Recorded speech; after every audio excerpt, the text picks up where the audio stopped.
Charlie, Champions League qualification in the bag. First time of asking Eric Ten Hag's first season. We did it. We got into the top 4 with a game to spare, with an emphatic 4-1 win. But the game was mad. Yeah. The game was mad. Yeah, it was a crazy game. As I said to you just, it reminded me of that 4-0. I think it was the 1920 season. Yeah, Dan James just arrived. He scored in his debut that day. Yeah. Like we Chelsea, I think, were actually the better team in the first half an hour. Their approach play was brilliant, but just in the final third, they couldn't quite find the finish.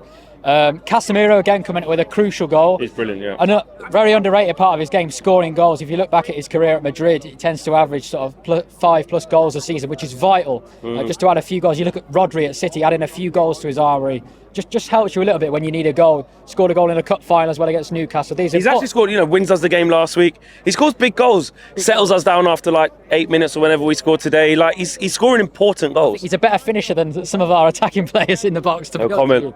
But yeah, that ball from Eriksen though for that free kick, absolutely brilliant. And obviously we get the lead. And then obviously the goal just before half-time, unselfish from Sancho to square it across to Martial as well.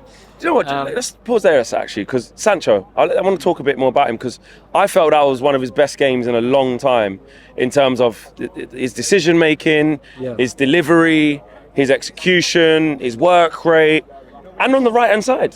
Yeah, it's interesting. I mean, I think, again, when you go onto social media, it's very, very black and white about Sancho. You either hate him or you love him, but you got to be balanced. He hasn't done enough since he's gone. We know that.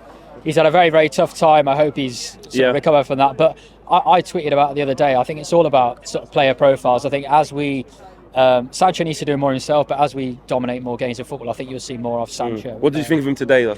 I think he was good. I thought he was good. Yeah.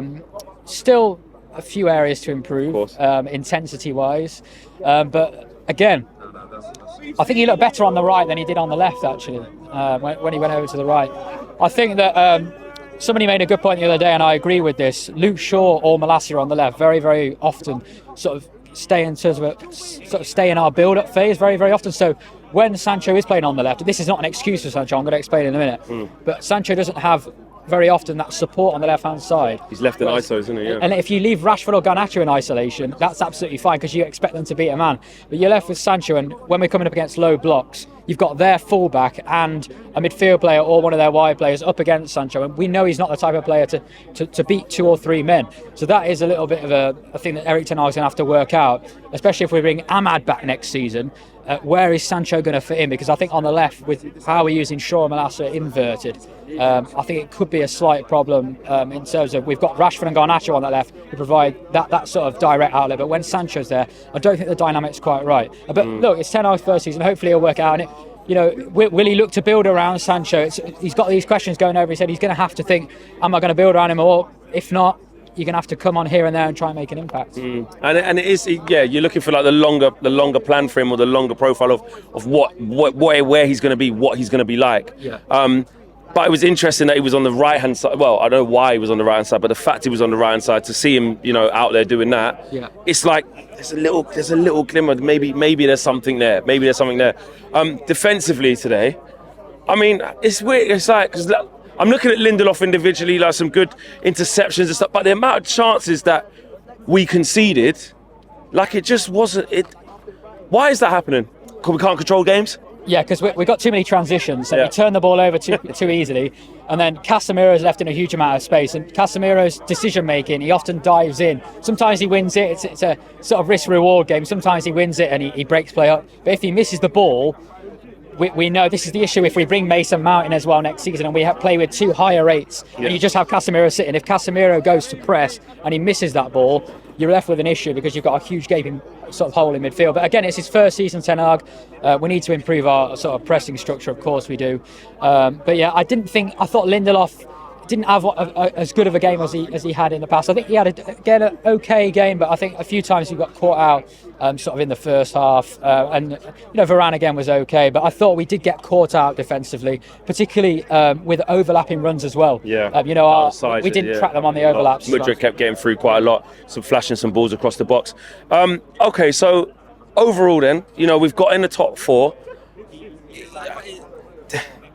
It's brilliant for us compared to where we were this time last year and how we felt. What do we need now? What's the next phase? Obviously, I know it's a wide question. It's probably for like a sit-down show, but in isolation after here, because we're happy we got top 4, we got it in the bag. What comes next?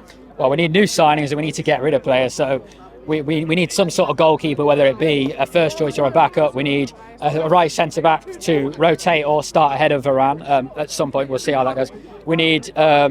It depends how he wants to go with the links to Mason Mount. We might be playing sort of the 4-3-3 that he played in his 2020, 2021, Did you like Mount? season.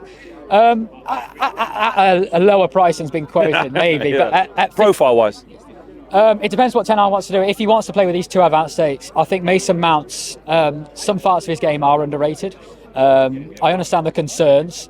But it just depends what type of team Ten Hag wants to build. We've talked a lot about a midfielder who wants to drop in deeper and help with build-up. But Ten Hag's team between sort of 2020, 2022, his Ajax team is very much more relied on the centre-backs and the goalkeeper to progress play. Yeah. I was watching some clips actually last night of sort of Daley Blint, Matsraoui as well.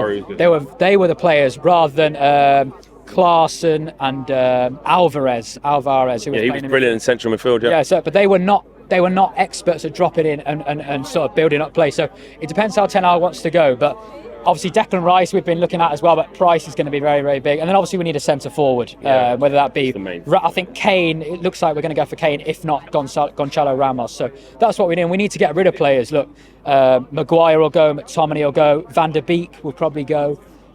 We've got a lot of players on our books who have been here for a long time. We just need to get rid of. Freshen up, innit? Yeah, we need to freshen up. Fisher, who was your man of the match? It's a tough one. I say this every week. It's tough. Yeah, I know. You never just have a clear one. It's a good sign because we're playing. Means we're playing one decent. guy. Come on. You think Sancho is the man of the match? No. Who are you saying? You shouldn't be able to get out of me. There's only one clear man of the match. You think, really? Yes. Casemiro? Absolutely. You think? Yeah. I don't see anyone else better than him on the pitch there. Yeah, I think Casemiro is a good shout. I think he's a good shout. Bruno, I thought in the first half he didn't have his best game Mate, at all. if he didn't score a penalty and nutmeg thing, he plays 0 out of 10. To be fair, Bruno anticipated that pass, that loose pass for I think it was the 4th goal that he gave into Rashford. They gave it, yeah. Yeah, so he composed himself up, but before that was awful. And that's why, so I'd probably give it to Casemiro, but I think Bruno is up there. And that's why Mason Mount is wanted by Ten Hag for his pressing as well. Yeah. Bruno and Mount for our pressing would be absolutely vital off the ball next season, if he signs. Thanks a lot. Nice one. Appreciate that.